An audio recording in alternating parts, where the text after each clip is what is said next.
Ele bateu na mesa tão forte que o som ecoou como um tiro. Ela é uma vergonha. Uma soldado sob investigação. A voz do advogado do meu pai cortou o ar da sala de audiências como uma lâmina. As pessoas pararam de respirar. Por um segundo, eu também. Não foi o grito em si. Foi o prazer escondido nas palavras. Ele queria que doesse. Queria que todos olhassem para mim e vissem o que ele dizia que eu era. Um escândalo fardado. E funcionou. Minha mãe baixou o olhar. Meus 2 irmãos cruzaram os braços, com aquele meio sorriso que só quem sente vitória antecipada consegue ter. Até a sobrinha do advogado, sentada atrás, fez questão de rir baixinho. Eu permaneci imóvel. Farda simples, cabelo preso em coque, rosto neutro. Por dentro, cada palavra era um estilhaço. Por fora, nada. O juiz pigarreou, visivelmente desconfortável, mas não interveio. O advogado continuou. Esta mulher, se é que podemos usar o termo, foi afastada do serviço militar. Está sob investigação disciplinar por conduta imprópria. Como pode, Excelência, uma pessoa assim querer reivindicar o nome e o patrimônio de um homem honrado como o senhor Augusto Ribeiro? Meu pai morto há apenas 4 meses, e agora sendo usado como escudo por quem o traiu em vida. Os olhos se voltaram para mim, todos, e naquele instante eu entendi. Eles não queriam justiça, queriam um espetáculo, queriam me ver quebrar. O juiz perguntou se eu desejava responder. Eu olhei para ele firme. Não agora, Excelência. O advogado sorriu com desdém. É claro que não. É mais fácil se calar quando não há defesa possível. Mas ele estava errado. Havia defesa. E ela estava esperando o momento certo. Na ponta da mesa, o testamento repousava dentro de uma pasta marrom. Eu reconheceria aquele tipo de papel de longe. Não era o mesmo modelo que meu pai costumava usar. Detalhe pequeno. Mas para quem aprendeu a ler relatórios militares e identificar sabotagem entre linhas, nada é pequeno demais. Enquanto o advogado falava sobre decoro, honra e vergonha pública, eu observava. Cada expressão, cada palavra. Meu irmão mais velho, Daniel, fingia tristeza. O mais novo, Felipe, mexia no celular, entediado, como se o patrimônio do nosso pai fosse só mais um número na conta. E minha mãe? Minha mãe. Ela evitava meu olhar, como quem teme encontrar o reflexo da própria culpa. Quando o advogado terminou, fez questão de dar um passo à frente e olhar diretamente para mim. Tenente Marina Ribeiro. O exército a colocou sob investigação por abuso de autoridade e conduta indevida. A própria instituição se envergonha do seu nome. E ainda assim, a senhora se atreve a reivindicar herança? O senhor Augusto certamente se revira no túmulo. Ele virou as costas, triunfante. Foi quando o juiz respirou fundo, e o silêncio caiu sobre a sala como um peso. O tribunal fará uma breve pausa, ele disse. Mas antes de se levantar, olhou diretamente para mim. Um olhar longo, indecifrável. E então, pela primeira vez, algo no semblante dele mudou. Eu percebi. Ele sabia de algo. Não era só incômodo. Era reconhecimento. Quando o juiz saiu, eu fiquei ali, sozinha, sentada diante do vazio. Não chorei. Não tremi. Apenas respirei fundo, lembrando das palavras que aprendi no quartel. Disciplina é fazer o certo, mesmo quando te chamam de errada. Me levantei, ajeitei o casaco da farda e saí da sala em silêncio. No corredor, o advogado falava alto com meus irmãos, comemorando. Com isso, ela tá fora da sucessão. O juiz só precisa formalizar. Não tem volta. Eles riram. E foi naquele riso que algo dentro de mim congelou, e outra parte despertou. Eles achavam que tinham me derrotado, mas o que não sabiam é que a investigação militar que usavam para me humilhar já havia sido arquivada, por falta de provas.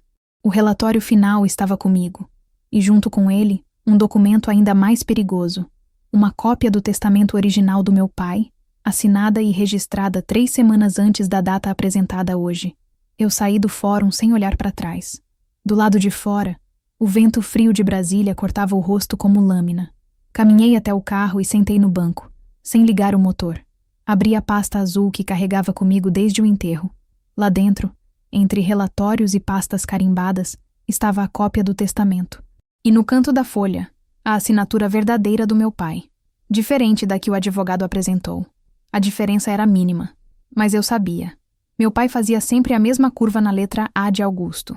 Na versão deles, a curva era rígida, mecânica, falsa. Fechei a pasta devagar e deixei sobre o colo. O sol se punha sobre o prédio do tribunal e o reflexo dourado caía sobre a farda. Aquela farda que eles queriam transformar em vergonha, mas que para mim era tudo que eu ainda tinha. Antes de ligar o carro, murmurei baixinho. Se queriam guerra, escolheram a pessoa errada. E enquanto o motor ligava, minha mente já traçava o plano. O primeiro passo seria confirmar o que eu já suspeitava. O testamento foi alterado após a morte do meu pai. O segundo, provar que o homem que gritou meu nome em público tinha muito mais a esconder do que imaginava. Eu não sabia ainda como, mas sabia quando, na próxima audiência. A mesma onde ele descobriria que aquela soldado sob investigação era, na verdade, a única pessoa na sala que ainda lutava por verdade. Naquela noite, eu dormi pouco. O som do relógio do quarto da pensão onde eu estava parecia marcar cada batida da humilhação que vivi no tribunal. A voz do advogado do meu pai ecoava no fundo da cabeça, misturada ao som seco da madeira quando ele bateu na mesa. Ela é uma vergonha.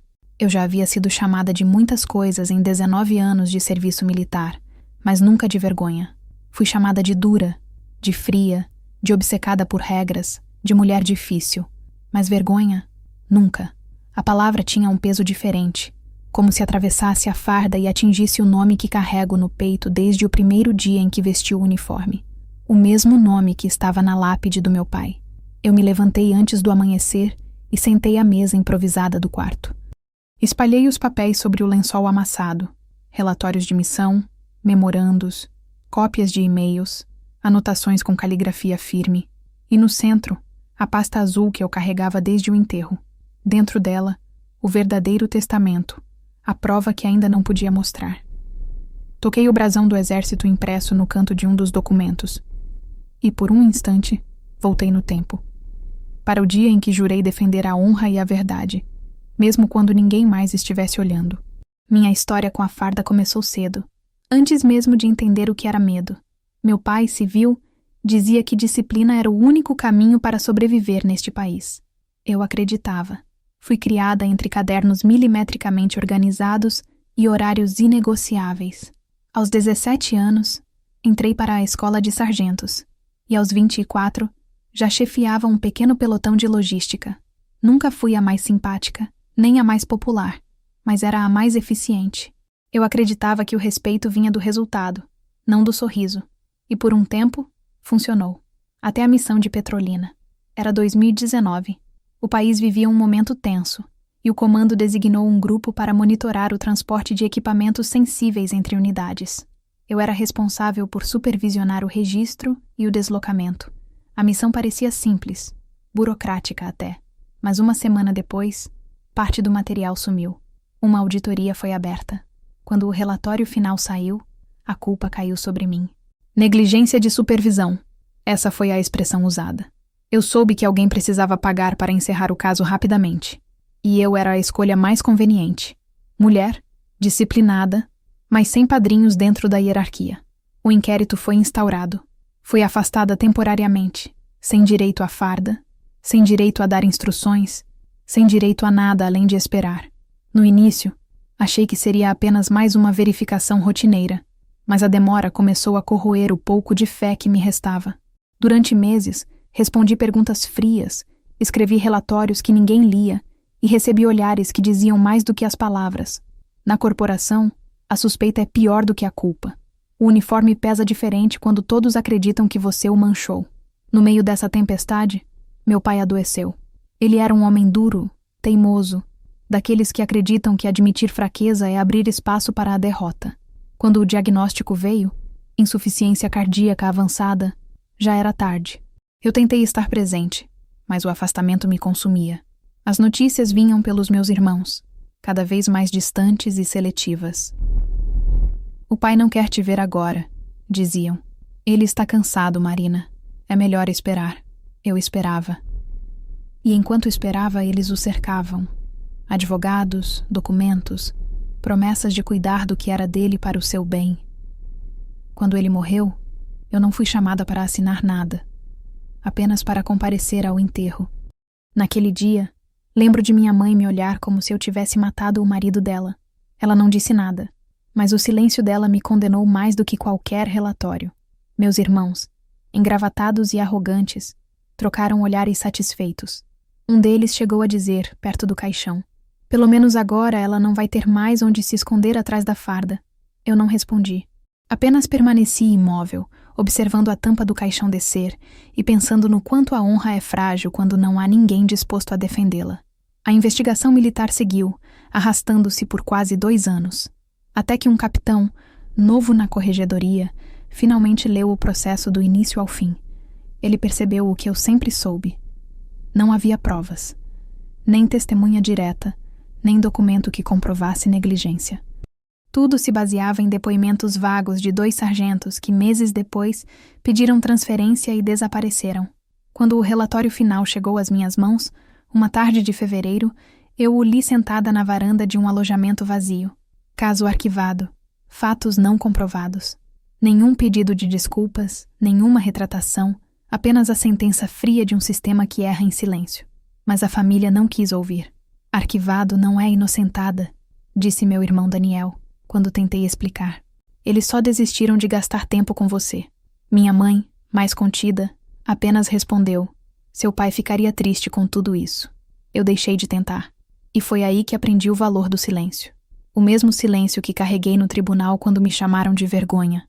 O mesmo silêncio que em breve se tornaria a minha arma. Naquela manhã, depois da audiência, voltei ao quartel pela primeira vez em meses. Não oficialmente. Ainda não estava reintegrada. Mas eu tinha um crachá que ainda abria a portaria antiga. E o sargento de plantão, que serviu comigo anos atrás, apenas assentiu quando me viu. Não perguntou nada. Talvez tenha entendido. Entrei na sala vazia onde antes ficava o arquivo de operações logísticas. Lá, entre pastas amareladas e o cheiro de papel antigo, busquei um relatório específico, o da missão 19B, o mesmo que originou toda a investigação, o relatório que sumira misteriosamente do sistema meses antes. Quando encontrei a cópia física, minhas mãos tremeram. Havia uma assinatura no rodapé que não constava na versão digital, a do advogado do meu pai. Eu demorei a entender. Ele não tinha qualquer relação com o exército, muito menos com missões operacionais. Então por que aquele nome estava ali? Foi como se uma linha invisível se conectasse entre o passado e o tribunal. De repente, tudo fazia sentido. O sumiço do material, o inquérito, a manipulação, a exclusão do testamento. O advogado sempre esteve por perto, usando minha própria carreira como ferramenta. Eu fotografei tudo com calma, página por página. Depois guardei o relatório dentro da pasta azul, junto com o testamento verdadeiro. Ao sair do quartel, olhei para os soldados jovens em treinamento e senti uma mistura de raiva e nostalgia. Eu já estive ali, acreditando que bastava ser correta para estar protegida. Agora eu sabia que, às vezes, o perigo não vem do inimigo, vem da família. No caminho de volta, parei o carro na beira da estrada, perto de um posto abandonado onde costumávamos parar durante os deslocamentos. O vento levantava poeira vermelha e o céu começava a escurecer. Peguei a farda que estava dobrada no banco do passageiro e a estendi sobre o colo. Havia manchas antigas de chuva e o tecido já não tinha o mesmo brilho, mas ainda era minha armadura. Ali, percebi que o que me sustentava não era o uniforme em si, mas o que ele representava. A promessa de não recuar. Meu telefone tocou. Era um número desconhecido. Hesitei por um instante e atendi. Do outro lado, uma voz feminina, calma, institucional. "Tenente Marina Ribeiro?" Eu confirmei. "Aqui é da Corregedoria Central. Apenas informando que o seu processo foi oficialmente encerrado no sistema. Não há pendências. Está livre para solicitar reintegração." Por um momento não consegui responder. Era como se o tempo tivesse parado. A mulher repetiu: "Tenente, a senhora ainda está na linha?" Eu apenas disse: "Sim, estou." E desliguei. Fiquei ali, parada, segurando o telefone. Eu estava livre. O exército havia me limpado. Mas o nome da minha família ainda estava sujo. E eles queriam me enterrar de vez com ele. Liguei o carro e segui viagem de volta à cidade. Ao cruzar a ponte, vi o reflexo das luzes no rio e pensei em como cada passo dali em diante teria que ser calculado. Eu não podia apenas me defender. Precisava expor o que fizeram. E faria isso não com gritos, nem com raiva, mas com precisão. Quando cheguei à pensão, sentei novamente à mesa. Abri o relatório, o testamento e os registros do caso. Montei uma linha do tempo. Cada data, cada assinatura, cada irregularidade. Tudo se conectava. O advogado havia usado a influência do meu irmão mais velho, que trabalhava em uma empresa que prestava serviços jurídicos ao Exército, para inserir o nome dele como consultor no inquérito. Assim, teve acesso aos meus documentos sigilosos. Sabia antes de mim quando o caso seria arquivado e já havia plantado a narrativa pública de que eu seria expulsa. Usou isso para convencer minha mãe e meus irmãos de que eu envergonhava o nome da família e, com base nisso, alterou o testamento. Fechei os olhos e imaginei o rosto do meu pai. Ele nunca foi um homem fácil, mas tinha senso de justiça. Não suportaria saber que o próprio advogado, o homem em quem ele confiava há 20 anos, havia manipulado tudo. Naquele momento, senti algo que há muito tempo não sentia. Foco. O tipo de foco que me mantinha calma em meio a missões noturnas, que me fazia ouvir o som de cada respiração em campo aberto. O mesmo foco que, agora, me guiaria para desmascarar todos eles, um por um. Dobrei a farda e deixei sobre a cadeira. Amanhã eu voltaria a vesti-la. Não por vaidade nem por nostalgia, mas porque era o meu escudo. E quando eu voltasse ao tribunal, não seria mais a filha humilhada, nem a soldado sob suspeita. Seria a mulher que aprendeu que o silêncio, quando guiado pela verdade, é mais devastador do que qualquer sentença. Na manhã seguinte, acordei com a luz atravessando a cortina fina do quarto, e por um instante, esqueci onde estava. A cidade ainda dormia, e por um breve segundo, o silêncio pareceu o mesmo das manhãs de formatura, quando o som dos passos ecoava pelo pátio e a disciplina ainda era meu abrigo. Mas bastou olhar para a mesa e ver as pastas abertas para lembrar que aquele tempo havia acabado. Os documentos estavam espalhados como peças de um quebra-cabeça que eu era a única disposta a montar. O relatório da missão, a cópia do testamento verdadeiro, o registro de protocolo adulterado e as anotações da audiência anterior. Eu passei o dedo pelas margens do papel, sentindo as fibras ásperas sob a pele. Tudo aquilo representava a prova do que fizeram comigo, mas mais do que isso, era um mapa de como eu os faria cair. Fiquei um tempo observando a pasta marrom que o advogado exibira no tribunal. Na minha memória, consegui visualizar o selo do cartório, o tipo de papel, o grampeamento no canto esquerdo. E percebi que nenhum detalhe batia com o modelo do documento que eu possuía. Meu pai sempre registrava testamentos e contratos com o mesmo cartório há mais de 15 anos, localizado em Taguatinga. O que o advogado apresentara vinha de outro lugar, de um cartório menor, conhecido por agilizar processos de retificação. Eu sabia o que aquilo significava. Falsificação não apenas de assinatura, mas de autenticação. Só que uma acusação assim não podia vir vazia. Se eu falasse antes da hora, seria desmentida, ridicularizada e talvez até processada por difamação. Eu precisava de tempo, e tempo se compra com silêncio. Enquanto tomava café preto num copo de plástico, lembrei do meu pai me ensinando a jogar xadrez quando eu era adolescente. Não se vence gritando, Marina. Vence quem enxerga 3 jogadas à frente. Naquele momento, percebi que o jogo havia começado de novo, e dessa vez a mesa era o tribunal. O advogado do meu pai havia movido as peças primeiro, manipulado a família e garantido vantagem inicial, mas eu ainda tinha algo que ele subestimava: paciência. Na vida militar, aprendi que o silêncio é uma tática, não uma rendição, e se eu ficasse quieto o suficiente, todos se revelariam por impulso. Peguei o celular e procurei um contato antigo, o capitão Almeida, da corregedoria, o mesmo que arquivou meu caso.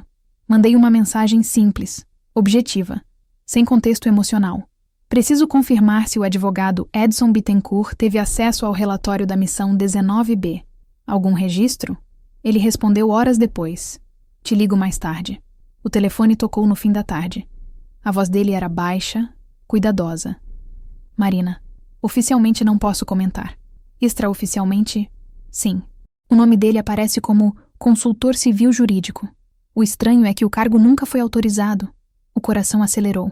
E quem o autorizou? Perguntei. Ele hesitou. Seu irmão Daniel. O silêncio que seguiu pesou como chumbo. Agradeci, desliguei e anotei cada palavra. Com isso, a rede estava clara. Daniel, meu irmão mais velho, havia facilitado o acesso do advogado aos meus documentos sigilosos. O advogado usou essas informações para manipular a imagem que a família tinha de mim. E, por fim, ambos alteraram o testamento para garantir o controle total da herança e dos bens do meu pai. Era uma manobra quase perfeita. Quase. Porque nenhum deles imaginava que o exército arquivaria o caso antes que o plano fosse concluído. O atraso na divulgação oficial do arquivamento era o que me mantinha sob suspeita aos olhos da família, e era isso que o advogado explorava. Eu, agora, precisava inverter o relógio. Naquela noite, fui até a caixa de correio da pensão. Entre contas atrasadas e panfletos, havia um envelope simples, sem remetente. Dentro, apenas uma folha com 2 linhas escritas à mão. Ele também tentou me calar. R. O papel tinha o cheiro de tinta recente. Eu não reconhecia a letra, mas no rodapé havia o número de um telefone. Anotei, mas não liguei. Fiquei olhando aquele bilhete por longos minutos, sentindo o peso de algo maior se aproximando. Passei os dias seguintes fingindo inércia. Não procurei meus irmãos, não comentei nada com a mãe, nem retornei ao tribunal. O silêncio, mais uma vez, começou a trabalhar por mim. Enquanto isso, consultei discretamente um amigo antigo, Gustavo, perito em documentos. Ele devia um favor, e um favor pago em sigilo vale mais que dinheiro. Nos encontramos num café discreto perto da rodoviária, onde o cheiro de diesel se misturava com o de café requentado. Entreguei-lhe o testamento verdadeiro e pedi uma análise comparativa com qualquer documento emitido pelo cartório, apresentado pelo advogado. Ele me olhou como quem sabia que o pedido era perigoso, mas aceitou. 2 dias, disse. Eu assenti e fui embora. Enquanto esperava, mergulhei nos papéis deixados pelo meu pai. Em meio a contratos, encontrei uma carta antiga, datada de 2016. Ele me escrevia da fazenda, elogiando uma medalha que eu havia recebido na época. Você honra nosso nome de um jeito que eu nunca soube. Não deixe que o mundo te convença de que sentir é fraqueza. Guardei a carta na pasta, entre as provas. Aquelas palavras se tornaram uma espécie de munição moral. Eu precisava lembrar que o homem que eles usavam para me condenar não existia mais. O verdadeiro meu pai ainda acreditava em mim. 2 dias depois, Gustavo me mandou mensagem. Confirmado. A assinatura do testamento apresentado é falsificada. E o cartório não tem registro do documento. Posso te enviar o laudo.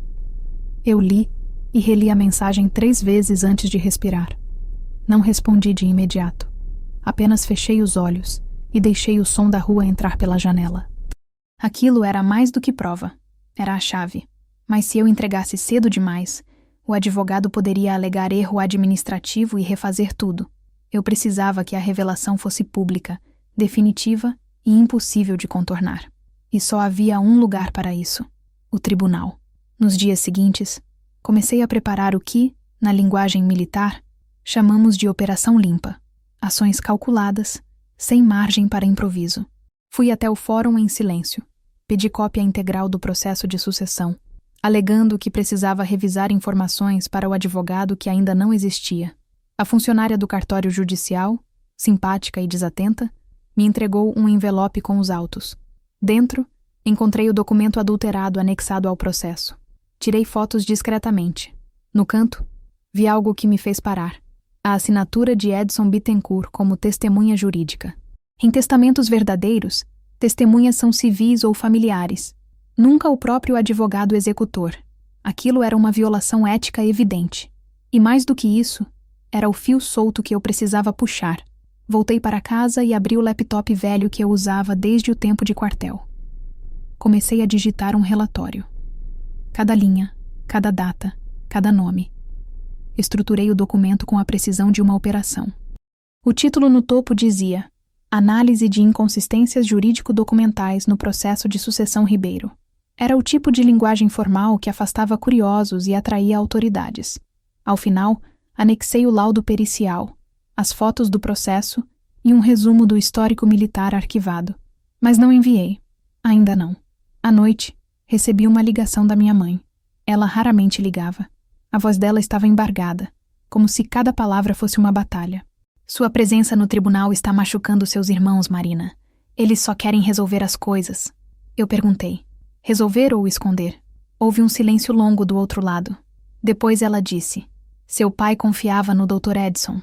Você está vendo coisa onde não existe. Eu respirei fundo, sem responder. Às vezes, o silêncio não é escolha. É autopreservação.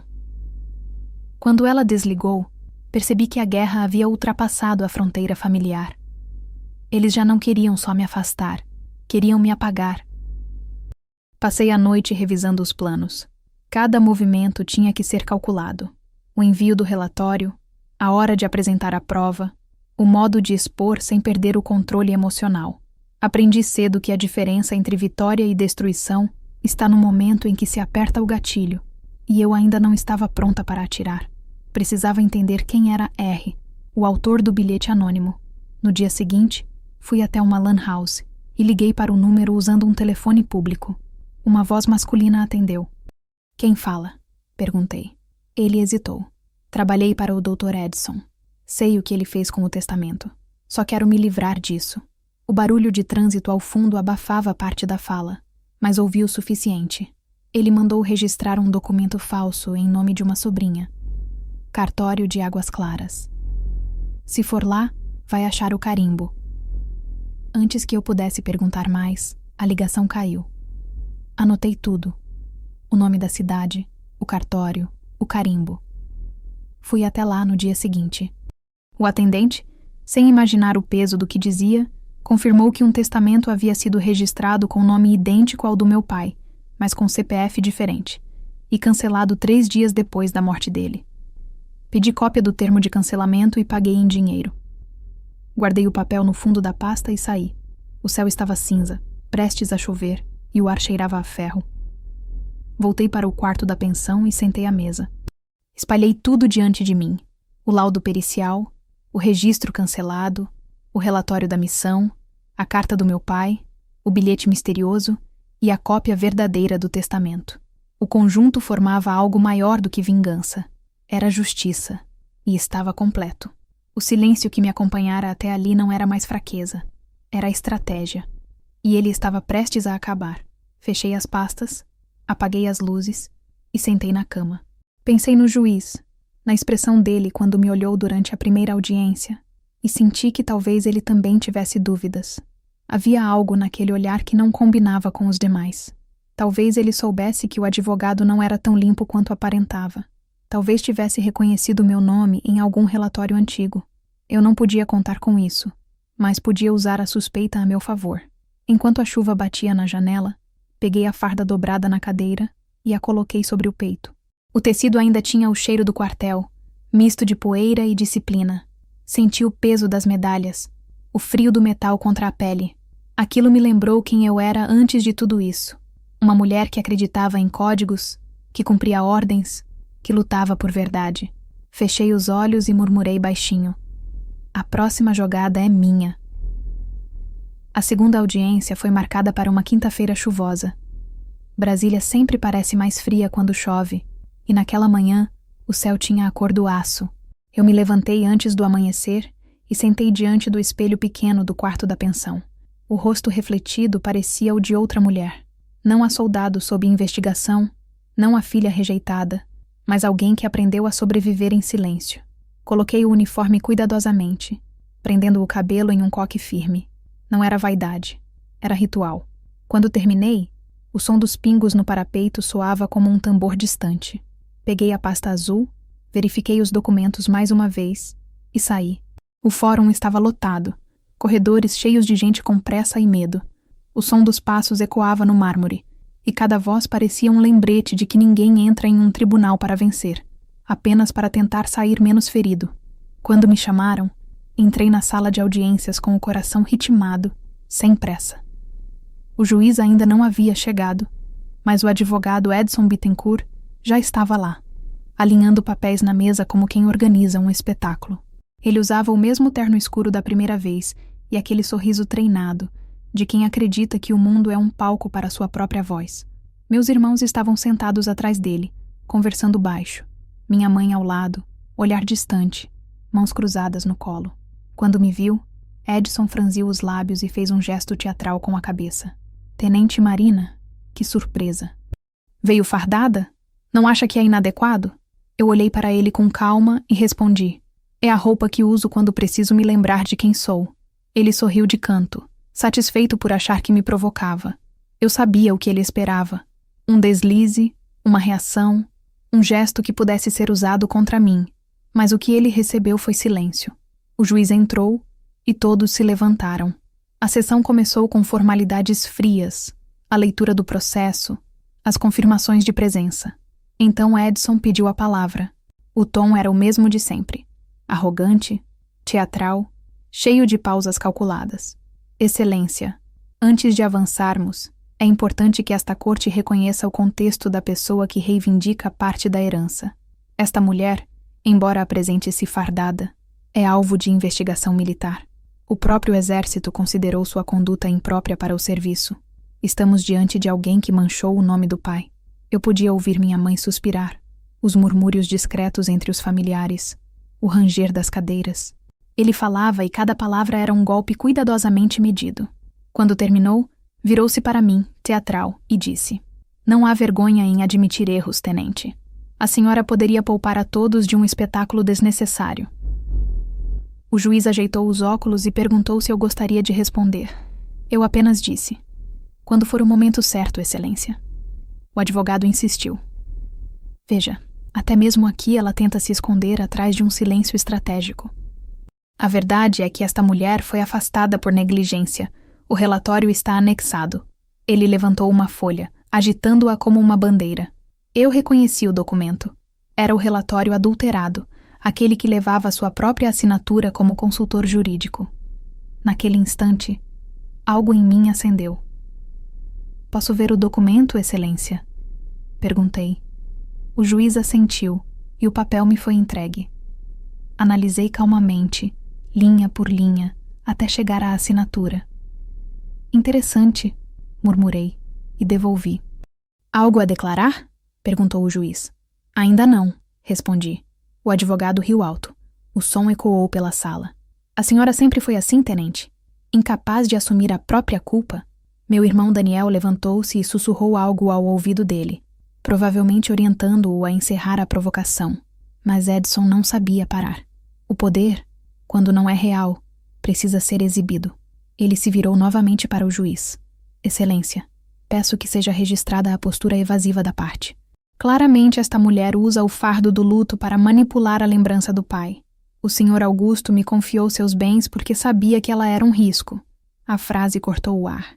Eu respirei fundo, lembrando das palavras do meu pai na carta. Não deixe que te convençam de que sentir é fraqueza. Então me levantei. Excelência, com a devida permissão, posso apresentar um documento de relevância direta a este processo. O juiz acenou positivamente. Edson virou-se para mim, confuso, talvez curioso. Tirei de dentro da pasta um envelope lacrado. O barulho do lacre se rompendo pareceu amplificar-se na sala. De dentro, retirei 3 papéis: o laudo pericial, a cópia do registro cancelado e a declaração oficial da corregedoria arquivando o processo militar. Entreguei-os ao juiz em silêncio. O advogado tentou protestar. Provas novas não podem ser apresentadas sem prévia notificação. O juiz ergueu a mão, mandando-o calar. Ele começou a ler. Primeiro o laudo, depois a declaração da corregedoria. O som das folhas sendo viradas era o único ruído. Quando terminou, apoiou as mãos sobre a mesa e me olhou longamente. Tenente Marina Ribeiro, posso confirmar que a investigação militar foi arquivada por falta de provas? Sim, Excelência.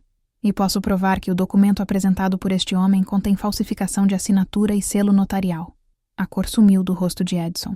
Ele tentou falar, mas o juiz o interrompeu. Senhor Bittencourt, o nome do senhor aparece neste documento como testemunha jurídica. Isso é correto? Ele hesitou. Sim, Excelência, fui solicitado pela família. Solicitado por quem exatamente? Pelo senhor Daniel Ribeiro, filho do falecido. O juiz virou-se para Daniel. Confirma? Daniel balbuciou algo sobre consultoria informal, mas o juiz já folheava o laudo pericial. Aqui consta que o documento apresentado pela defesa é apócrifo, sem registro em cartório reconhecido. O senhor tem algo a declarar? O advogado limpou o suor da testa com um lenço. Deve haver algum engano. Este documento foi entregue diretamente pela viúva. Mentira, interrompi, com voz calma, sem elevar o tom. Minha mãe não sabia de nada.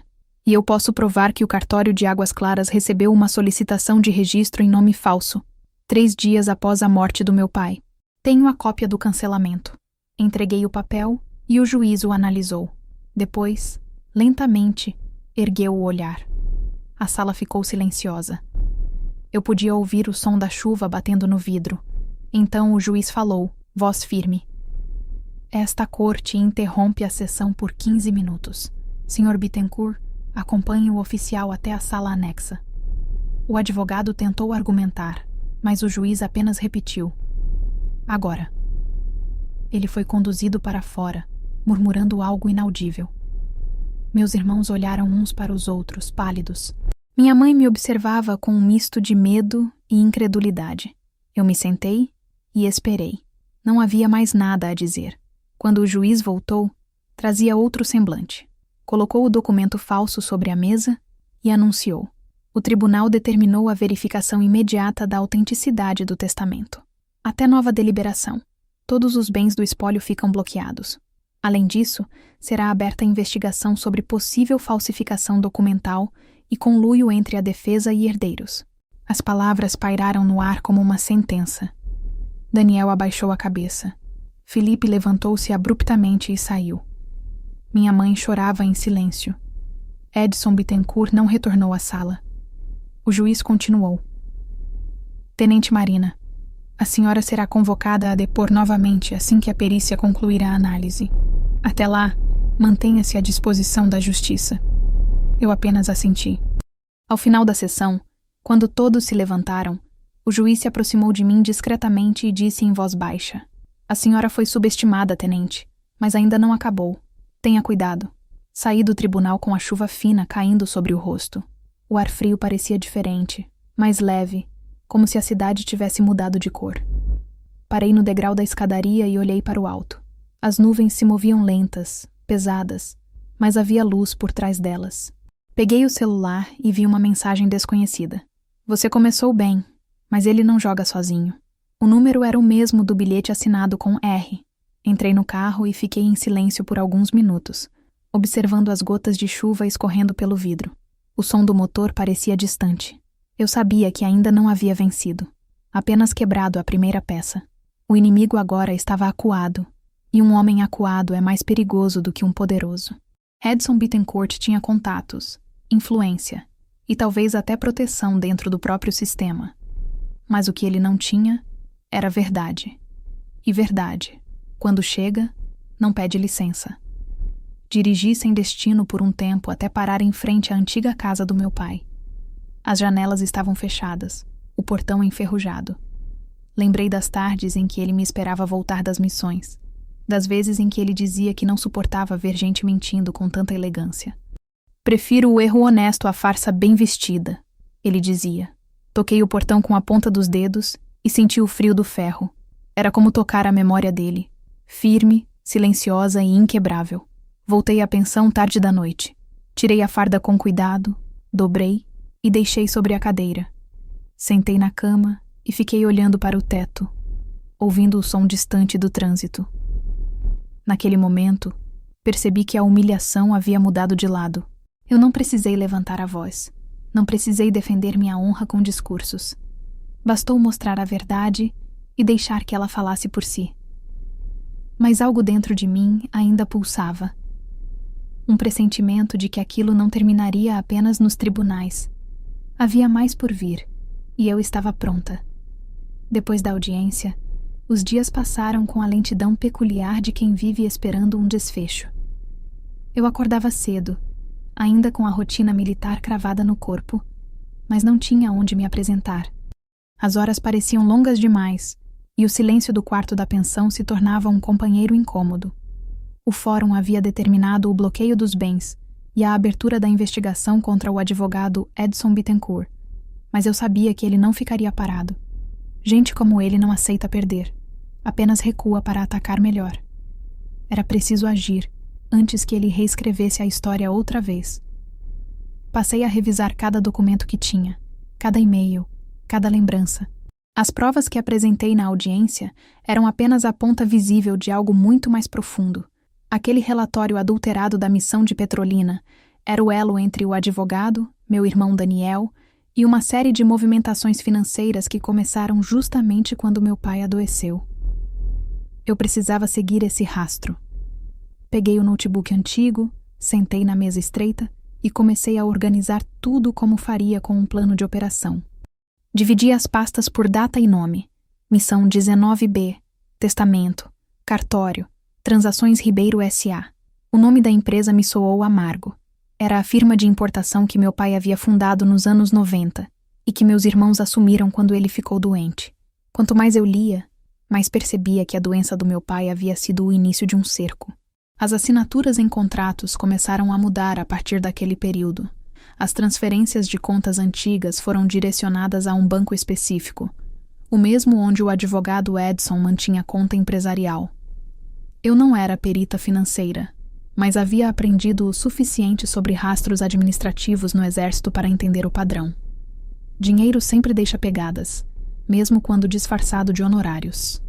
No fim da tarde, fui até a biblioteca pública e usei um dos computadores para acessar registros empresariais. A consulta revelava algo curioso. Edson Bittencourt era sócio oculto em uma empresa chamada JNL Consultoria, registrada no nome de uma mulher de 30 anos chamada Larissa Gomes. Bastou uma busca rápida nas redes para descobrir que ela era sobrinha dele. JL Consultoria era, coincidentemente, a mesma empresa contratada por Daniel para prestar assessoria jurídica a Ribeiro S.A., no período em que o testamento foi modificado. Era o elo que eu precisava. A prova de que o advogado não apenas falsificara documentos, mas também havia se beneficiado financeiramente do espólio do meu pai, antes mesmo da partilha. Anotei tudo em um caderno e tirei capturas de tela. À noite, liguei para Gustavo, o perito que me ajudara com o laudo. Preciso de um favor maior, disse. Ele respondeu sem hesitar. Você está montando algo grande, não está? Eu fiquei em silêncio por um momento. Depois respondi. Estou montando o dossiê que vai acabar com ele. Marcamos um encontro discreto para o dia seguinte em um galpão desativado que ele usava como escritório improvisado. Quando cheguei, ele já me esperava com café e o olhar preocupado. Você entende que mexer com esse tipo de gente pode te custar mais do que um processo, não entende? Eu apenas assenti. Não é mais sobre dinheiro, Gustavo. É sobre o nome do meu pai e o meu. Ele abriu o laptop e começou a me mostrar algo. Andei pesquisando o cartório de Águas Claras, onde o testamento falso foi registrado. O funcionário responsável pelo carimbo de autenticação foi afastado um mês depois, por suspeita de fraude em outros documentos. E adivinha quem o indicou para o cargo? Eu não precisei responder. Edson, completei. Passamos horas cruzando informações, comparando assinaturas e registros. Quando o sol começou a se pôr, já tínhamos um arquivo de quase 100 páginas. Datas, nomes, contratos, transferências bancárias, registros de cartório, além do laudo e dos depoimentos indiretos. Era mais do que suficiente para desmontar a carreira de Edson e expor a cumplicidade dos meus irmãos.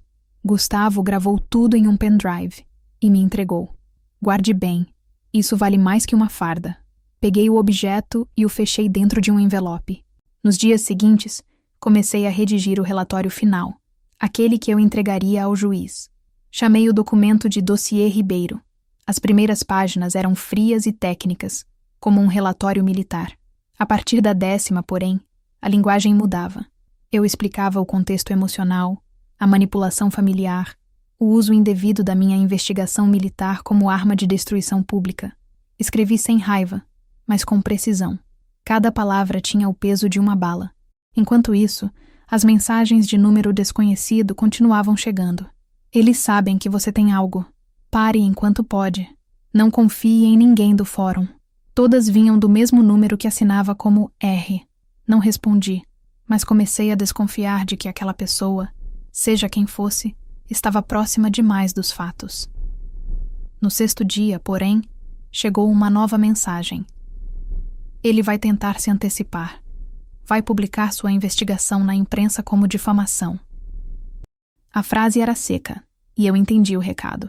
Edson Bittencourt tentaria inverter o jogo. Na manhã seguinte, liguei a televisão da sala comum da pensão. O noticiário local exibia uma manchete. Advogado acusa filha de veterano falecido de falsificar documentos e difamar família. O rosto dele estava ali, sorrindo com o mesmo cinismo de sempre. A matéria falava em ex-militar frustrada, escândalo de herança, filhos injustiçados. O texto era claramente direcionado. Minha mãe aparecia de relance, dizendo que estava muito abalada. Eu desliguei o aparelho sem emoção. Era previsível. O que ele não sabia é que o dossiê já estava pronto. Naquela tarde, fui até o fórum e protocolei o documento diretamente no gabinete do juiz, sob sigilo. O servidor que me atendeu olhou para o envelope e perguntou: "Quer que eu carimbe como prioritário?" Eu respondi: "Não, quero que carimbe como inevitável." Ele riu sem entender. Eu sabia que não precisava mais correr. A verdade já estava em movimento. À noite, sentei na cama e abri o caderno onde anotava meus pensamentos. Escrevi: "O silêncio é a minha arma, e a verdade é o gatilho." A frase soou melodramática, mas era a mais honesta que já havia escrito. Pensei no meu pai, e imaginei o que ele diria se visse tudo aquilo. Talvez pedisse que eu deixasse pra lá, que não valia a pena, mas havia algo dentro de mim que não permitia desistir. Era mais que orgulho, era um senso de dever. A farda pode ser retirada, mas o código permanece tatuado na alma. 2 dias depois, o telefone tocou. Era o juiz. "Tenente Marina, li o material que enviou. Vou precisar que venha pessoalmente." O tom dele era sério, mas não hostil. Fui no dia seguinte. Quando entrei em sua sala, ele estava de pé, segurando o dossiê aberto. "Isto é suficiente para abrir uma investigação criminal. Mas preciso de um testemunho formal sobre o envolvimento do Sr. Edson e dos seus irmãos." "Está disposta a depor oficialmente?" Eu respondi sem hesitar: "Estou, mas quero fazer isso em audiência diante deles." Ele me olhou em silêncio por um instante e depois disse: "Isso pode ser arriscado." "É necessário", finalizei. Saí do gabinete e caminhei até o estacionamento. O vento estava seco, e as nuvens se moviam rápidas. Eu sabia que, ao expor tudo em público, colocaria um ponto final em qualquer relação que restava com minha família. Mas também sabia que era a única forma de libertar meu nome e o do meu pai. Parei na calçada e olhei para o horizonte avermelhado. A cidade inteira parecia respirar junto comigo. Naquela noite, ao chegar à pensão, encontrei um envelope empurrado por baixo da porta. Dentro havia uma única fotografia. Uma imagem antiga, eu e meu pai fardados, sorrindo. No verso, uma anotação em caneta azul. "Ele confiava em você. R." Senti um arrepio. Pela primeira vez, percebi que aquela pessoa misteriosa talvez não fosse inimiga. Talvez fosse alguém que também queria ver Edson cair. Guardei a foto dentro do dossiê e fechei a pasta. Deitei sem sono, com o coração calmo e firme. Eu havia passado meses me sentindo observada, humilhada, apagada. Agora, pela primeira vez, eu ditava o ritmo. O dossiê estava nas mãos certas. A próxima audiência seria marcada em breve, e quando acontecesse, o que estava oculto viria à tona. O advogado que me chamou de vergonha, que usou a minha farda como insulto, descobriria o preço de subestimar uma mulher treinada para não recuar. A data da audiência chegou como uma sombra longa que se arrasta lentamente até cobrir tudo. Eu sabia que aquele dia definiria não apenas a herança do meu pai, mas o meu próprio nome. A história que ficaria registrada em cada arquivo público, em cada olhar que antes me julgou e agora teria que me enxergar de novo. Acordei antes do sol. O quarto ainda mergulhado em penumbra. O relógio marcava 5:30, e o som distante dos carros na avenida era o único sinal de vida. Sentei-me à beira da cama, respirei fundo, e permaneci ali, imóvel, por alguns segundos. Não havia medo. Apenas uma calma estranha, como a de quem caminha para a linha de frente sabendo que não há mais recuo possível. Vesti a farda lentamente, dobrando as mangas com o mesmo cuidado de quem prepara uma bandeira antes de hasteá-la. As costuras já estavam gastas, mas ainda carregavam o peso dos anos em que servi com honra. O espelho devolvia uma imagem que não me era mais familiar. O rosto endurecido, os olhos firmes, o queixo marcado por noites sem sono. Peguei a pasta azul, agora mais grossa, o dossiê completo. Antes de sair, encostei a mão na parede e fechei os olhos. Lembrei do meu pai me ensinando a dirigir, do barulho da sua risada quando eu errava a marcha, e do modo como ele dizia que coragem não é ausência de medo, é saber o que fazer com ele. Então, saí. O fórum estava tomado por um movimento incomum. Jornalistas, curiosos, advogados apressados. As manchetes sensacionalistas da semana anterior haviam despertado atenção demais. O caso Ribeiro, como já chamavam, era tratado pela imprensa como a disputa familiar que escancarou os bastidores da elite jurídica de Brasília. Quando entrei no prédio, senti dezenas de olhos se virarem em minha direção. Uns me mediam com curiosidade, outros com desprezo. Caminhei entre eles com a cabeça erguida, o som dos meus passos ritmado, firme, quase militar. O juiz chegou minutos depois, acompanhado de 2 servidores e de um oficial de justiça. Edson Bittencourt já estava na sala, cercado por seus assistentes. O sorriso dele parecia ainda mais forçado, como se tivesse sido treinado diante do espelho. Meus irmãos estavam ao lado, vestindo o mesmo ar de superioridade que usavam no velório do nosso pai. Minha mãe, em silêncio, observava o chão. Quando me viu, Edson se inclinou levemente, tentando soar condescendente. Tenente, pronta para mais um espetáculo? Eu respondi sem olhar para ele. Hoje, doutor, quem fala é o papel. O juiz iniciou a sessão. A voz dele era serena, mas firme. Esta audiência destina-se à apreciação do dossiê apresentado pela parte autora e à oitiva das partes envolvidas. O material foi analisado pela perícia judicial e as conclusões preliminares apontam indícios de falsificação documental e conflito de interesses. Edson pigarreou, visivelmente tenso. Excelência, com todo respeito, este material é fruto de manipulação.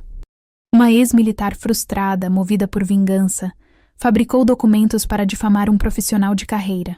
O juiz o interrompeu. Dr. Bittencourt, a perícia judicial confirmou a autenticidade dos documentos anexados pela parte autora e, em contrapartida, apontou inconsistências graves nos que foram apresentados por sua defesa. O senhor teria algo a dizer sobre o envolvimento de sua sobrinha, Larissa Gomes, na empresa JNL Consultoria? O rosto dele empalideceu. Não vejo relevância. Relevância há, doutor, continuou o juiz, pois a empresa recebeu pagamentos diretos da Ribeiro S.A. durante o período em que o senhor assessorava a família, e parte desses valores foi transferida para sua conta pessoal. Temos extratos. O silêncio que se seguiu foi cortado apenas pelo clique das canetas dos repórteres. Edson tentou se recompor. Isso é um equívoco, uma coincidência contábil. O juiz virou-se para mim. Tenente Marina, a senhora pode confirmar a origem desses documentos? Sim, excelência. Foram obtidos através de cruzamento de registros públicos e perícia independente. Tudo está detalhado no dossiê, páginas 28 a 34.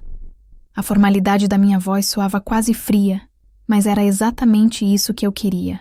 Objetividade militar em contraste com o teatro dele. O juiz voltou a folhear as páginas. Além disso, há aqui registros de que o advogado atuou como consultor jurídico na investigação militar referente à senhora, mesmo sem vínculo com as Forças Armadas. Confirma? Confirma-se, excelência. Respondeu uma voz vinda do fundo da sala. Era o capitão Almeida, da Corregedoria, chamado como testemunha. O nome do Dr. Edson aparece em documentos internos, sem autorização do comando. Quando tentamos apurar, ele alegou erro administrativo e desapareceu do processo. O murmúrio se espalhou. Edson levantou-se abruptamente. Isso é difamação. Esta mulher está manipulando todos vocês.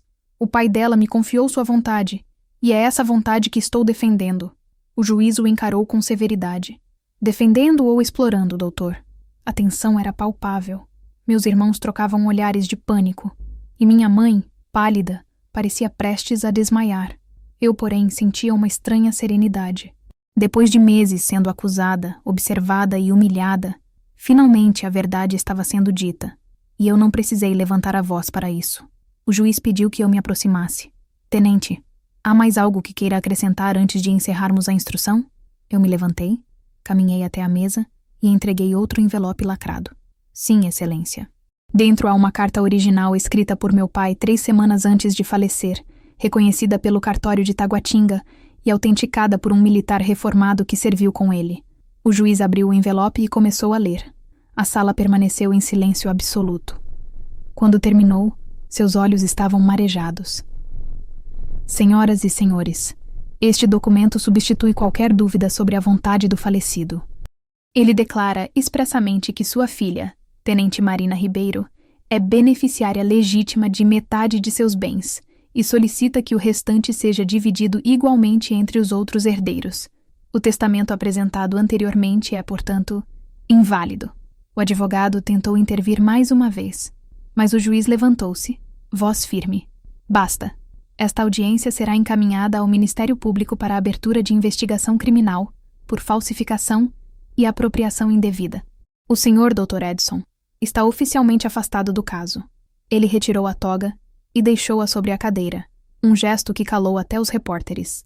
Em 40 anos de magistratura, nunca tolerei o uso da justiça para mascarar ganância. E não começarei agora. A sala inteira permaneceu muda. Os flashes das câmeras iluminavam o chão. O som das teclas de celular preenchia o ar. Eu continuei de pé, imóvel, observando tudo com o mesmo controle de quem aprendeu a esperar o momento exato de contra-atacar. O juiz voltou-se para mim. Tenente, o tribunal reconhece sua inocência e agradece por trazer provas que ultrapassam o âmbito desta disputa. A senhora devolveu a dignidade não apenas à sua família, mas a esta instituição. Meus irmãos abaixaram as cabeças. Daniel murmurou algo para a mãe, que não respondeu. A mulher que um dia me chamou de vergonha, agora não conseguia me encarar. Saí da sala lentamente, sentindo cada passo ecoar como um encerramento. Do lado de fora, os jornalistas se aproximaram, microfones e câmeras apontados. Tenente, a senhora tem algo a declarar? Eu parei por um segundo, olhei para a lente mais próxima e disse: a verdade não grita, ela espera. E continuei andando. A chuva fina começou a cair outra vez. Caminhei até o carro, sentindo o tecido da farda encharcar. Dentro do veículo, permaneci imóvel, o som das gotas no para-brisa marcando um ritmo compassado. Por um instante, fechei os olhos e respirei fundo. Eu havia vencido, mas o gosto da vitória era diferente do que imaginei. Não havia euforia, apenas alívio. O tipo de alívio que vem quando se deixa de carregar algo pesado demais por tempo demais. O telefone vibrou. Uma mensagem nova, de número desconhecido. Agora ele vai atrás de você. Tenha cuidado. R. Li e reli as palavras, sentindo o coração acelerar. A guerra jurídica havia terminado, mas o conflito pessoal estava apenas começando. Edson Bittencourt era o tipo de homem que não sabia perder em silêncio. Eu sabia que ele ainda tentaria algo, e dessa vez, talvez fora dos tribunais. Dirigi até a beira do lago Paranoá e estacionei. A cidade, refletida na água, parecia adormecida. Tirei a boina e deixei o vento frio tocar o rosto. Lembrei do meu pai, das palavras que ele deixou naquela carta, do modo como me chamava de minha sentinela. Talvez fosse isso que eu sempre fui. Alguém que vigia, que observa o perigo antes que ele se mova. Agora, porém, eu precisava aprender a vigiar em paz. Enquanto o céu clareava e a chuva cessava, entendi que o dia da virada não era apenas aquele em que o juiz retirou a toga e falou por mim. Era também o dia em que eu deixei de precisar provar quem era. A verdade, finalmente, havia ocupado o lugar da vergonha. E pela primeira vez em muito tempo, senti que podia respirar sem medo. Nos dias que se seguiram à audiência, a cidade parecia respirar de outro modo. O caso Ribeiro dominava os noticiários locais e os comentários discretos nos corredores do fórum. Manchetes se multiplicavam em sites e jornais. Advogado influente é afastado após denúncia de falsificação de testamento. Militar reformada desmascara esquema jurídico de heranças. Família tradicional de Brasília envolvida em escândalo de corrupção documental. Eu lia tudo em silêncio, observando o modo como as palavras que antes me feriam agora se voltavam contra eles. Mas não havia satisfação, apenas uma calma densa, quase solene. O peso da verdade não é leve, mesmo quando liberta. Voltei à pensão e permaneci trancada no quarto por quase 2 dias. O som dos carros na rua era distante, abafado, e o mundo parecia suspenso. Sobre a mesa, a pasta azul permanecia aberta, os papéis amontoados como cicatrizes visíveis.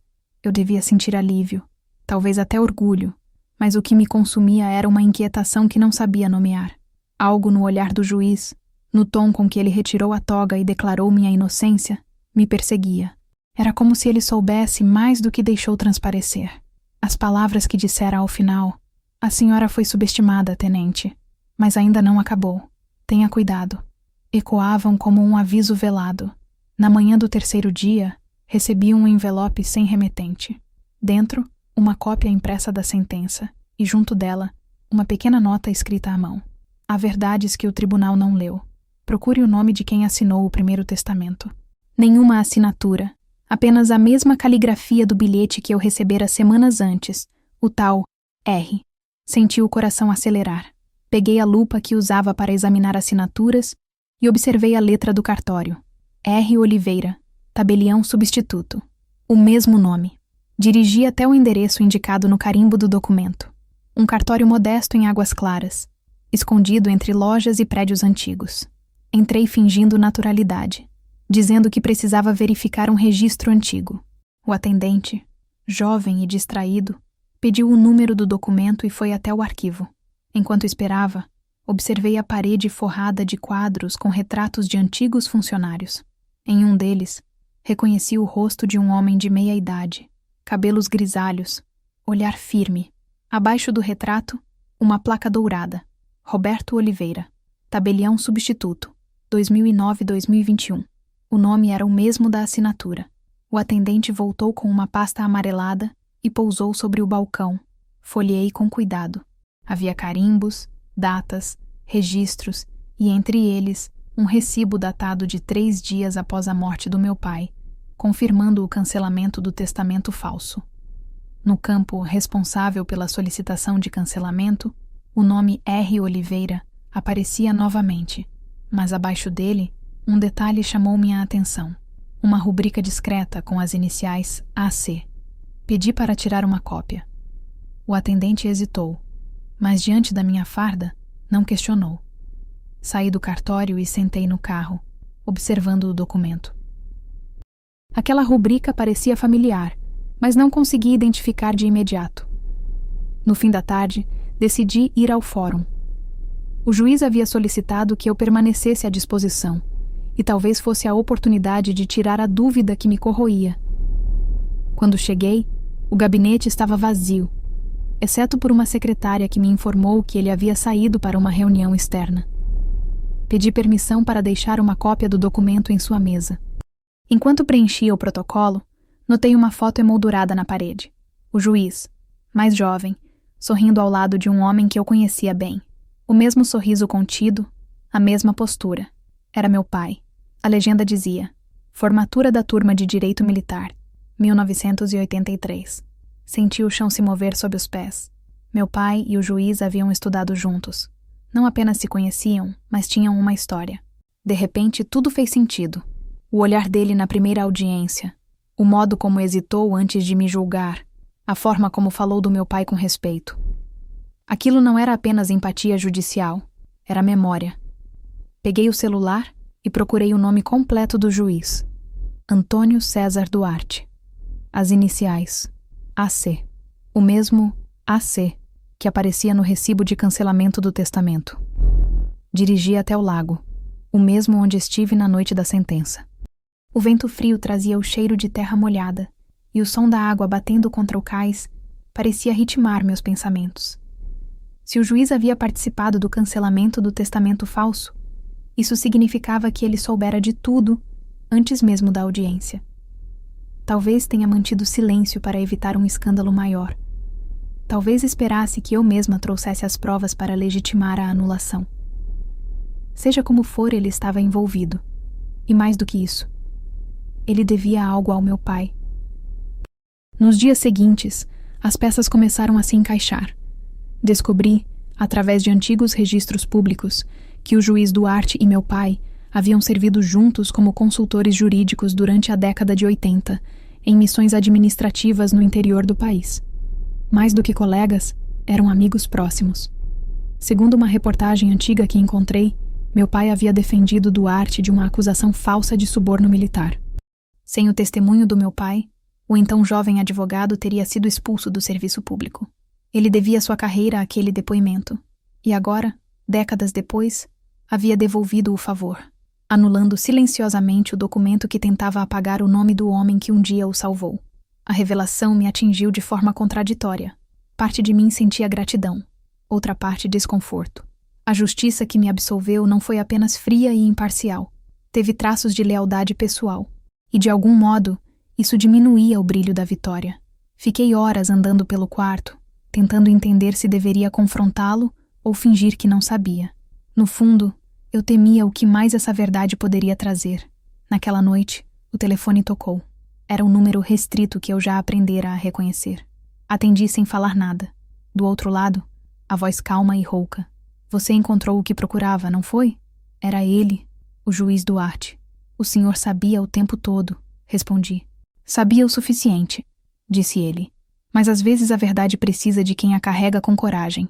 Se eu tivesse interferido antes, teriam chamado de favorecimento. Você fez o que o seu pai me ensinou há 40 anos. Esperou a hora certa. Fiquei em silêncio. Ele continuou. Há algo que ainda não sabe. O seu pai desconfiava do advogado muito antes de adoecer. Foi ele quem me enviou o primeiro rascunho do testamento verdadeiro. Guardou comigo porque temia que a família o alterasse. Depois que ele morreu, eu o mantive até o momento em que você apareceu com o dossiê. Eu só devolvi o que já era seu. Senti o ar desaparecer por um instante. Então tudo isso foi um círculo que finalmente se fechou, disse ele. Mas cuidado, tenente. Edson Bittencourt não vai aceitar o fim com dignidade. Ele já tentou entrar com recurso, e há rumores de que pretende se exilar fora do país. Há pessoas que o protegem. E eu? Perguntei. Você está segura, desde que mantenha a mesma disciplina que trouxe até aqui. Não subestime o silêncio dele. A ligação terminou, e fiquei ali, parada, o telefone ainda na mão. O peso das palavras do juiz caía como uma chuva lenta. Eu me sentei e fechei os olhos. Meu pai, o juiz, o advogado, minha própria família, todos haviam girado em torno de um mesmo eixo de segredos, favores e lealdades quebradas. Eu, sem saber, era o fio final que ligava tudo. E, ao mesmo tempo, a única que podia romper essa teia. Na manhã seguinte, o jornal trazia uma nova notícia. Advogado Edson Bittencourt é investigado por desvio de recursos e falsificação de documentos públicos. Mandado de prisão preventiva expedido. Nenhum dos repórteres sabia ainda que a origem da investigação era o meu dossiê. Mas eu sabia. Olhei pela janela e vi o sol nascer sobre os prédios de concreto. Era bonito e estranho ver a cidade acordar como se nada tivesse acontecido, enquanto dentro de mim, uma parte antiga finalmente se dissolvia. Peguei a foto do meu pai, ainda com o uniforme, e deixei sobre a mesa. Ao lado, coloquei o bilhete anônimo de R. Talvez ele fosse Roberto Oliveira, talvez não. Talvez houvesse outras mãos envolvidas, outros segredos. Mas pela primeira vez, eu não precisava de respostas. Eu havia descoberto o que importava. Meu pai nunca duvidou de mim, e a justiça, mesmo imperfeita, havia encontrado o caminho de volta. Nos dias que seguiram a prisão preventiva de Edson Bittencourt, Brasília pareceu desacelerar. As manchetes mudaram de tom. O nome dele agora aparecia ligado a uma rede de escritórios suspeitos, e as palavras Testamento Ribeiro passaram a ser sinônimo de escândalo jurídico. Eu observava tudo de longe, sem dar entrevistas, sem responder a ninguém. Pela primeira vez em meses, o telefone parou de tocar. Ainda assim, a quietude não trazia paz. Sentia que faltava algo, como se a história, apesar de encerrada nos papéis, ainda tivesse uma parte oculta esperando para ser encontrada. A pasta azul estava fechada sobre a mesa, pesada de provas e memórias, mas o silêncio dentro dela me incomodava. O juiz dissera que meu pai havia guardado com ele o primeiro rascunho do testamento verdadeiro, enviado meses antes da morte. Mas o que o fez desconfiar tanto? O que ele sabia sobre Edson que nós, a família, nunca soubemos? No fim de uma tarde, resolvi visitar a antiga casa da fazenda, a mesma onde meu pai passara os últimos meses de vida. Dirigir por aquela estrada de terra, ladeada por eucaliptos altos, Foi como atravessar o tempo. A porteira ainda rangia, e o cheiro de mato molhado misturava-se ao de ferrugem. Entrei sem avisar ninguém. A casa estava vazia desde o inventário. As paredes guardavam o mesmo silêncio que lembro da infância. No escritório, o ar cheirava a couro e papel velho. Sobre a mesa, ainda repousava o abajur de metal e uma caneta Parker que ele usava para assinar contratos. Sentei na poltrona dele e fechei os olhos. Era estranho sentir a presença de alguém ausente em cada detalhe. As marcas dos dedos no braço da cadeira, o copo com mancha de café, o livro aberto na prateleira mais alta. Comecei a vasculhar as gavetas, não em busca de dinheiro ou documentos, mas de algo que me explicasse aquele homem. Entre recibos e cadernos antigos, encontrei um envelope pardo, sem remetente. Dentro, havia folhas datilografadas com o título Notas para Marina, confidencial. A letra de identificação era dele, inconfundível, firme e inclinada. O coração bateu acelerado. Comecei a ler ali mesmo, com a luz fraca atravessando a cortina de linho. Filha, se estiver lendo isto, é porque a vida me tirou o tempo que achei que teria. Guardei contigo mais fé do que com qualquer advogado. Sei que um dia, quando a verdade for posta à prova, você vai entender o que defendi. O texto era direto, quase seco, mas cheio de entrelinhas. Ele narrava como, meses antes de adoecer, descobrira movimentações suspeitas nas contas da empresa, todas assinadas por Daniel e supervisionadas por Edson Bittencourt. Quando questionou, o advogado alegou se tratar de manobras fiscais para reduzir impostos. Desconfiado, meu pai começou a transferir pequenas quantias para uma conta separada, não para si, mas para uma associação de veteranos de guerra, em memória de antigos colegas. Se um dia te acusarem de querer o meu dinheiro, mostra a eles que o que me guiou nunca foi isso. O patrimônio é só uma consequência. O que quero que herde é o direito de andar de cabeça erguida. Continuei lendo, e as palavras pareciam costurar cada vazio que a morte dele havia deixado. Ele sabia que a família o cercava. Sabia que Edson planejava manipular os documentos, e por isso, escrevera um testamento alternativo, mais simples, sem bens listados, apenas princípios. Não existe herança justa sem dignidade, e dignidade não se divide. Ou se tem, ou se perde. Ao final, havia uma linha que me fez chorar pela primeira vez desde o enterro. Se um dia tentarem te transformar em vergonha, lembra-se de que o silêncio também é farda. Use-o como escudo até que a verdade precise da sua voz. Fechei os olhos, segurando as folhas contra o peito. De repente, tudo fazia sentido. O modo como ele olhava para mim nos últimos dias, as conversas interrompidas, o testamento verdadeiro guardado com o juiz. Meu pai não havia sido manipulado. Havia planejado a própria defesa mesmo depois de morto. Ele previu que a família, movida por ganância, tentaria distorcer seu legado, e confiou a mim a responsabilidade de restaurá-lo. Passei horas lendo e relendo aquelas páginas. Quando escureceu, acendi o abajur e encontrei um compartimento falso no fundo da gaveta inferior. Dentro, havia uma caixa de madeira pequena, trancada por um cadeado antigo. Usei uma chave que estava presa no chaveiro de sua escrivaninha. O estalo metálico soou como um sussurro do passado. Dentro da caixa, havia um medalhão dourado com o brasão do exército e uma foto em preto e branco. Meu pai e o juiz Duarte, jovens, em uniforme, sorrindo diante de um jipe. No verso, ele havia escrito: Amizade é promessa de lealdade em silêncio. Abaixo da foto, uma pasta fina continha recibos e comprovantes de doações à Associação de Veteranos. Não eram grandes quantias, mas estavam em meu nome. Ele havia me inscrito como beneficiária sem nunca me contar. Naquela noite, dormi ali mesmo, na poltrona dele, abraçada às cartas. O vento batia nas janelas, e a casa rangia como um corpo velho.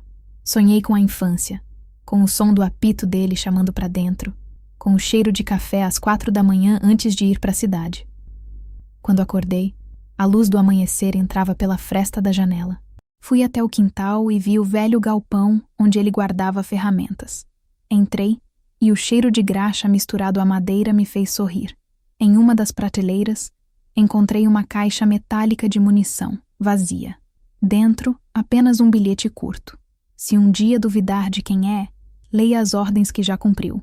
Voltei para a cidade levando o envelope com as notas para Marina. Naquela manhã, fui direto ao gabinete do juiz. Quando entrei, ele se levantou lentamente, como quem já esperava.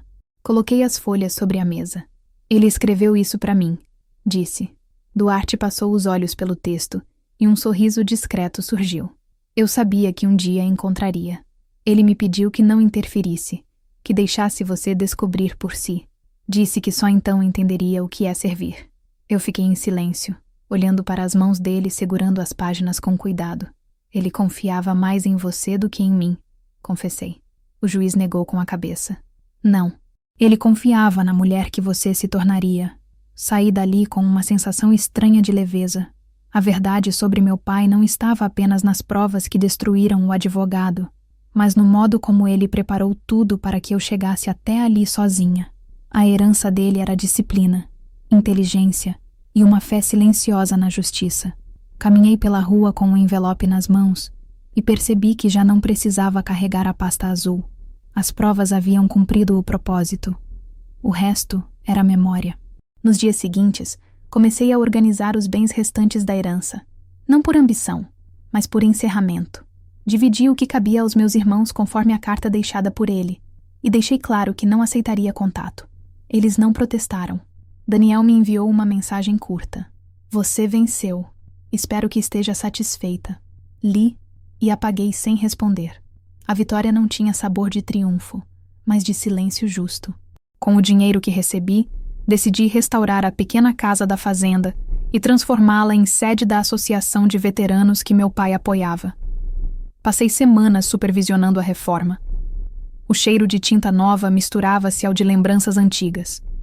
Quando a placa ficou pronta, Centro Augusto Ribeiro de Apoio a Militares Aposentados, senti, enfim, que o ciclo se fechava. Não era homenagem, era continuidade. Na inauguração, poucos compareceram. O juiz Duarte, o capitão Almeida, alguns veteranos. Fardas antigas, olhares cansados, mas todos ali pelo mesmo motivo. Durante o discurso, eu não falei sobre o escândalo, nem sobre o processo. Apenas disse: meu pai acreditava que a honra é a herança que ninguém pode falsificar. Hoje, devolvemos o nome dele ao lugar de onde nunca devia ter saído. Quando terminei, um silêncio bonito tomou o pátio. O vento balançava as bandeiras, e eu senti, talvez pela primeira vez, que a farda voltava a ser leve nos ombros. Naquela noite, fiquei sozinha na varanda, observando o campo iluminado pela lua. Pensei em tudo o que havia acontecido. O tribunal, as traições, as descobertas, e entendi que a verdade sobre o meu pai não estava nas falas dos outros, nem mesmo nas palavras que ele escreveu, mas na coragem que me deixou como herança. Ele me ensinou a resistir sem precisar ferir, a esperar sem desistir e a falar apenas quando a voz se torna prova. Peguei a foto dele e a coloquei sobre a mesa ao lado do medalhão. Missão cumprida, comandante, sussurrei. E pela primeira vez desde que toda essa história começou, senti que ele me ouviu. Os meses seguintes à inauguração do Centro de Veteranos passaram como uma brisa que carrega pó antigo. A história do caso já não ocupava manchetes, mas o meu nome, de algum modo, havia se fixado no imaginário da cidade. Eu me tornara símbolo de algo que não pedi para representar. Coragem silenciosa, integridade em meio ao caos. As pessoas me olhavam com curiosidade quando eu passava, algumas com respeito, outras com o desconforto que se reserva a quem desmente verdades convenientes. Ainda assim, eu andava em paz. Todas as manhãs, eu ia até a sede da associação, tomava café com os veteranos e ouvia histórias de batalhas que nunca viraram notícia. Era o tipo de conversa que me lembrava quem eu era antes de tudo, antes dos tribunais, antes do escândalo, antes da vergonha inventada. Foi numa dessas manhãs que o capitão Almeida apareceu na varanda. Trazia nas mãos um envelope oficial, selado com o brasão do exército. O coração me bateu diferente ao ver aquele selo. Fazia tempo que eu não o via tão de perto. Ele sorriu antes de falar. Tenente, o comando revisou seu processo disciplinar. A anulação foi publicada em Diário Oficial. Seu nome está limpo. Eu fiquei em silêncio, olhando para o envelope sem tocá-lo. Ele acrescentou, com o tom de quem compreende o peso daquilo. Também enviaram uma convocação. O exército quer que você volte. Não como favor, mas como reparação. Peguei o documento e li devagar, sentindo as palavras atravessarem cada cicatriz.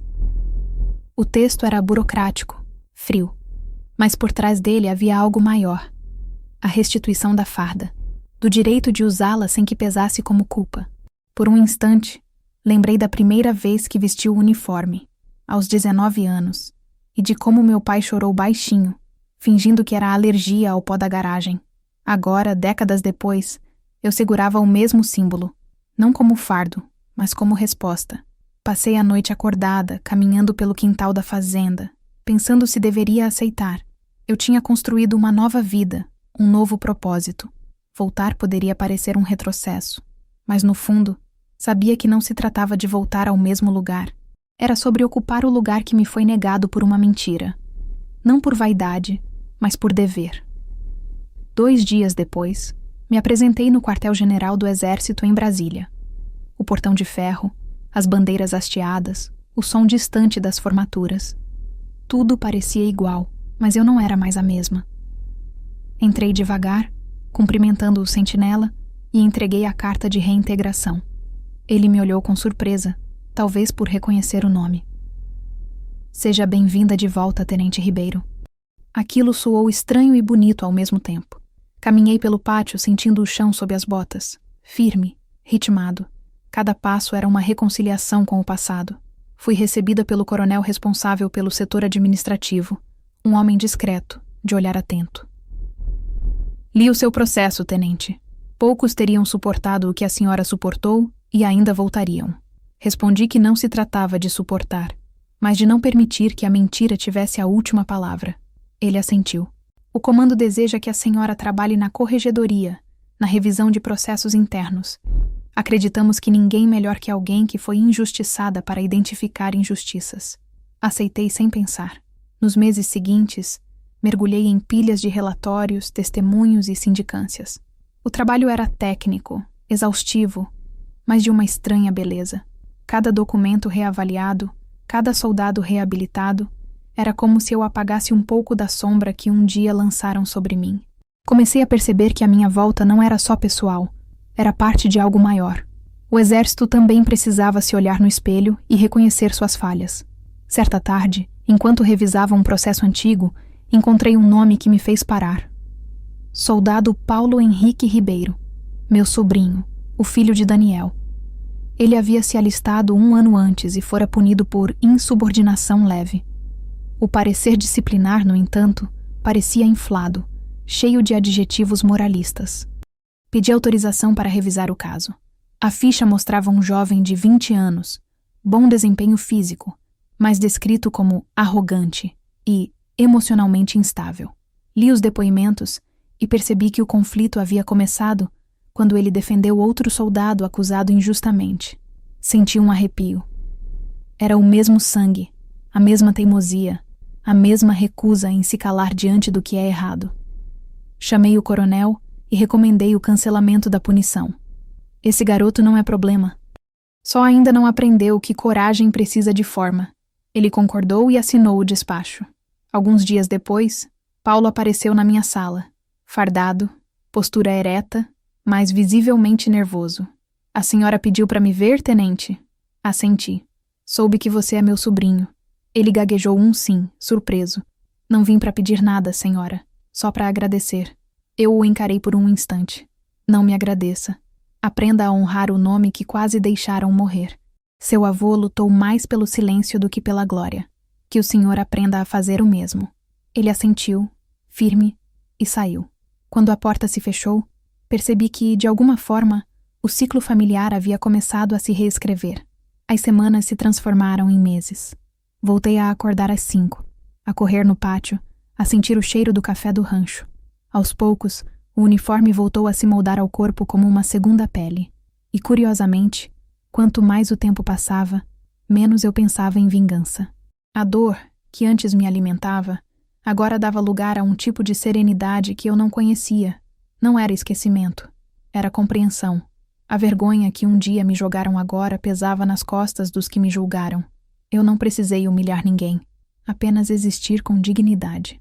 Em certa manhã, fui chamada ao gabinete do general de divisão. Ele me recebeu com um sorriso raro. Tenente Ribeiro, o comando avaliou sua trajetória e decidiu propor sua promoção a capitã. A senhora é exemplo de conduta e superação. Fiquei em silêncio por alguns segundos antes de responder. General, não entrei no exército por glória. Entrei porque acredito em justiça. Se me permitir, prefiro continuar servindo onde sou mais útil. Ele sorriu, compreendendo. É por isso mesmo que está sendo promovida. A notícia se espalhou rápido. Alguns me parabenizaram. Outros apenas me observaram com respeito contido. À noite, sentei no alojamento e escrevi uma carta ao juiz Duarte. Cumpri a ordem, comandante. A farda voltou ao lugar certo. Ele respondeu no dia seguinte com a caligrafia firme. A farda nunca saiu do lugar certo. Só precisou de tempo para caber de novo em quem sempre foi digna dela. O dia da cerimônia de promoção foi simples, sem pompas. O vento soprava forte e as bandeiras tremulavam no pátio principal. Quando chamaram meu nome, caminhei até o centro e permaneci em posição de sentido. O general colocou as novas insígnias nos meus ombros e disse: Capitã Marina Ribeiro, em nome da honra e da verdade, seja bem-vinda de volta. Eu bati continência, mas no fundo não era a ele que eu saudava. Era ao meu pai, ao tempo, à estrada que me trouxe até ali. Depois da cerimônia, caminhei sozinha até o jardim lateral do quartel. O sol começava a se pôr, e o céu de Brasília tinha aquela cor dourada que sempre me lembrava das tardes na fazenda. Tirei do bolso o medalhão que meu pai me deixara e o segurei contra o peito. Agora sim, pai, murmurei. O vento soprou de leve, e por um segundo, jurei ouvir a voz dele dizendo: missão cumprida, minha sentinela. Voltei para casa tarde da noite, cansada, mas em paz. Deixei o uniforme sobre a cadeira e fiquei observando-o à distância, iluminado pela luz fraca da janela. Não era mais um símbolo de peso, era um espelho daquilo que me tornei, firme, inteira, impossível de ser apagada. O nome Marina Ribeiro, que um dia foi sinônimo de escândalo, agora estava gravado em uma placa de honra no corredor da corregedoria. Pela verdade, mesmo quando o silêncio parecia mais seguro, li aquela frase e sorri. O exército havia me devolvido a farda. Mas o que eu recuperei foi muito mais. Recuperei a mim mesma. Os anos seguintes passaram em silêncio disciplinado, como convém a quem aprendeu a fazer das cicatrizes parte do uniforme. A vida não se tornou mais fácil, mas ficou mais leve. Brasília continuava a mesma, fria no concreto, ardente no céu, mas para mim, tudo havia mudado.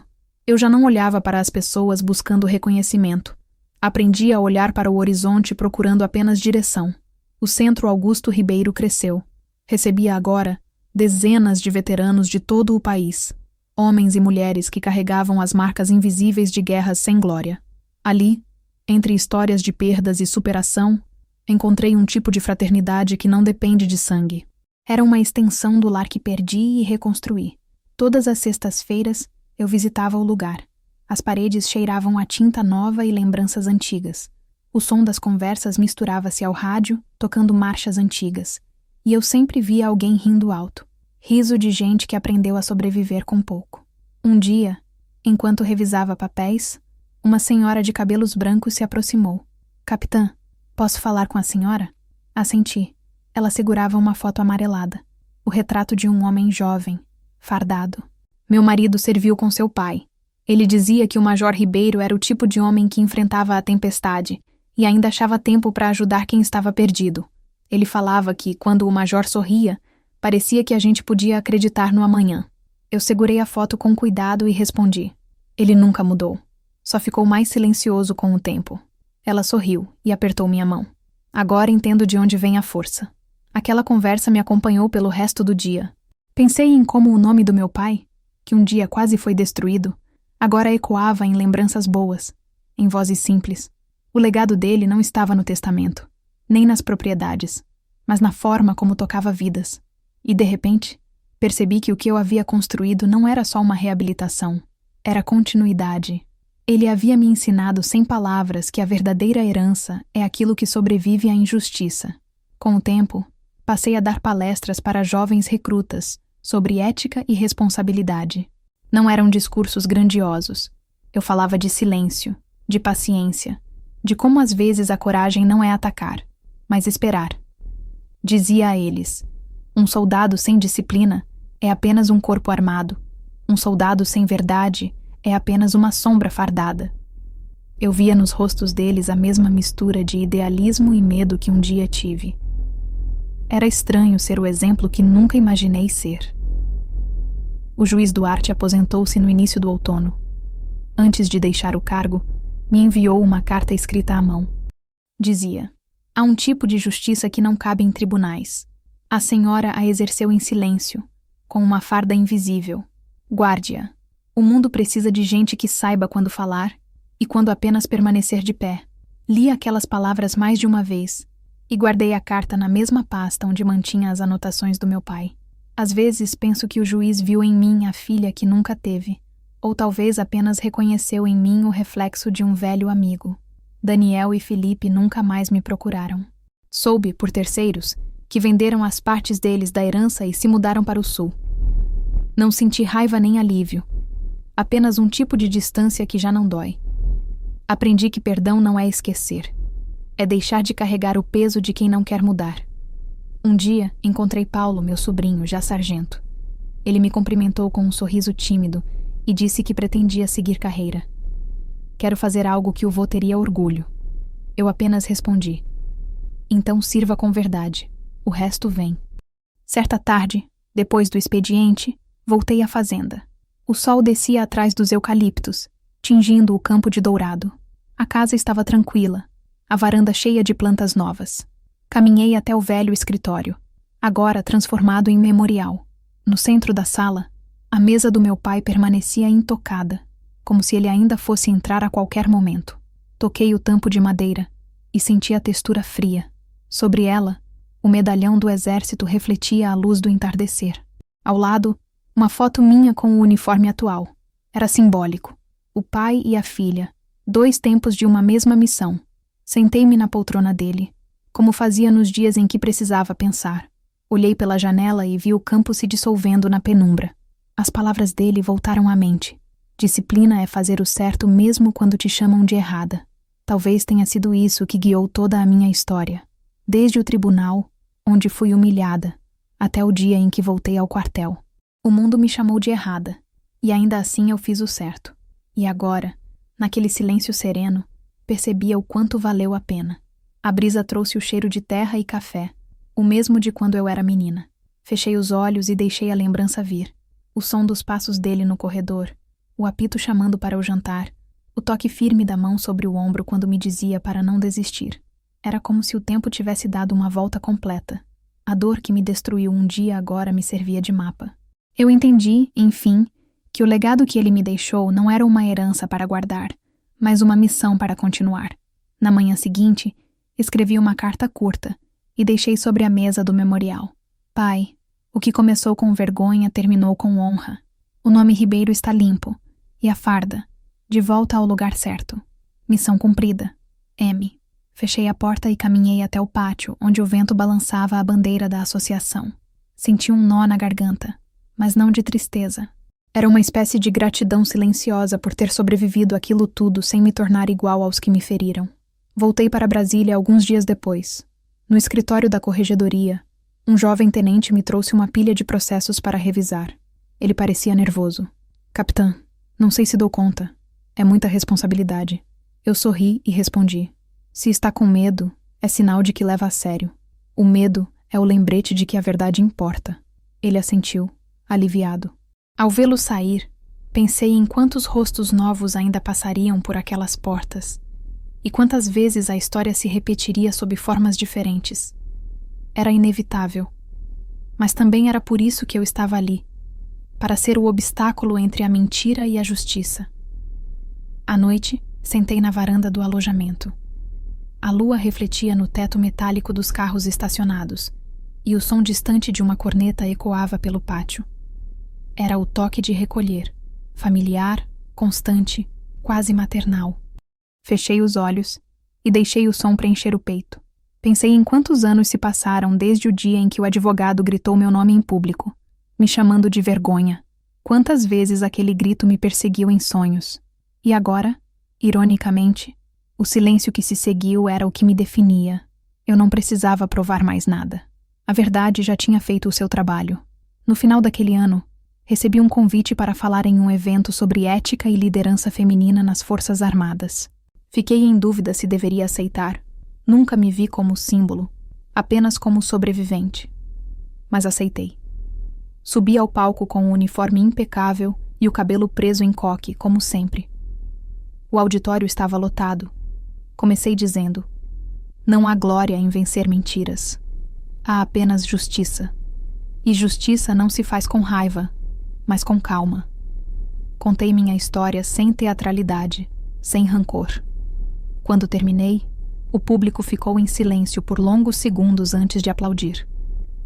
Entre os rostos, vi jovens oficiais, mulheres e homens, que talvez um dia enfrentem o mesmo tipo de prova.